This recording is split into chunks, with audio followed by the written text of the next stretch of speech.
Jemaat Tuhan, pada malam hari ini ibadah keluarga kita, firman Tuhan terambil dari kitab Amos. Dan khususnya malam hari ini kitab Amos dari pasal 2 ayat 4 sampai dengan ayat yang ke-8. Mengapa demikian? Karena kitab Amos berbicara kepada dua wilayah, yaitu wilayah selatan di Yerusalem dan wilayah utara di Samaria. Kritik keras daripada Amos pada saat ini berbicara tentang konteks ketidaktaatan umat, khususnya di Yehuda, dalam kehidupan ibadah penyembahan mereka dan kehidupan sosial kepedulian mereka di lingkungan di mana mereka berada.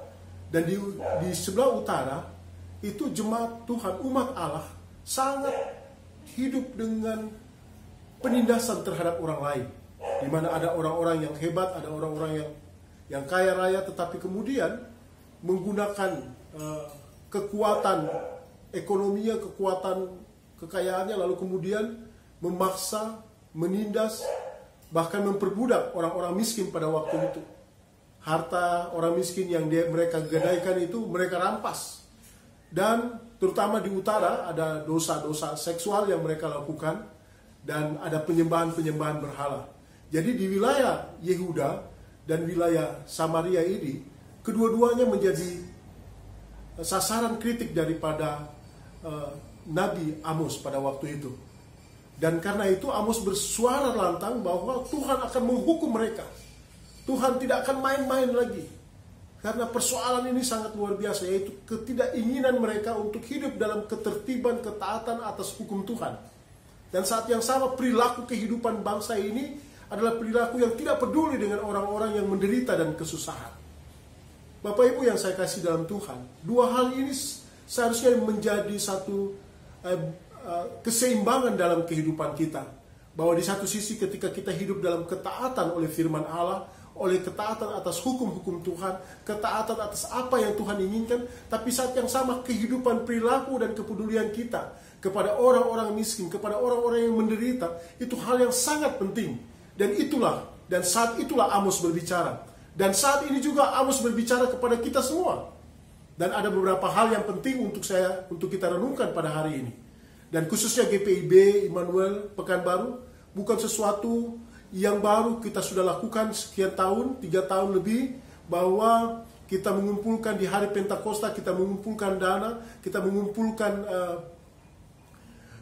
bantuan natura untuk orang-orang yang kita akan bantu, baik panti asuhan, anak-anak yang kesusahan, dan orang-orang di pinggir jalan kita selalu bantu.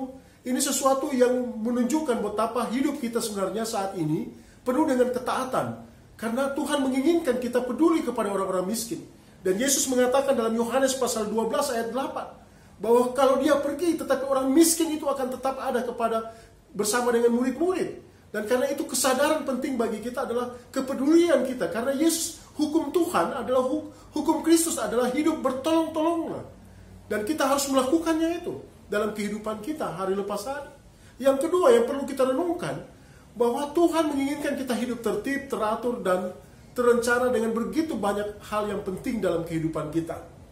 Di hari-hari ini, masa pandemik ini, hal yang pertama tadi ada banyak orang yang kesusahan dan terdampak oleh COVID-19, mereka harus berhenti bekerja, mereka mungkin sulit untuk mendapatkan makan, minum hari ini. Dan gereja, Bapak Ibu dan saya adalah orang yang harus peduli, sebab kita adalah orang yang bukan sekedar mentaati hukum Tuhan untuk membantu orang miskin, tetapi hidup kita adalah hidup yang dimana Tuhan telah peduli kepada kita. Itu yang pertama. Yang kedua adalah ketertiban dan keteraturan yang sesungguhnya harus kita lakukan. Pemerintah adalah hamba Tuhan. Pemerintah adalah alat Tuhan.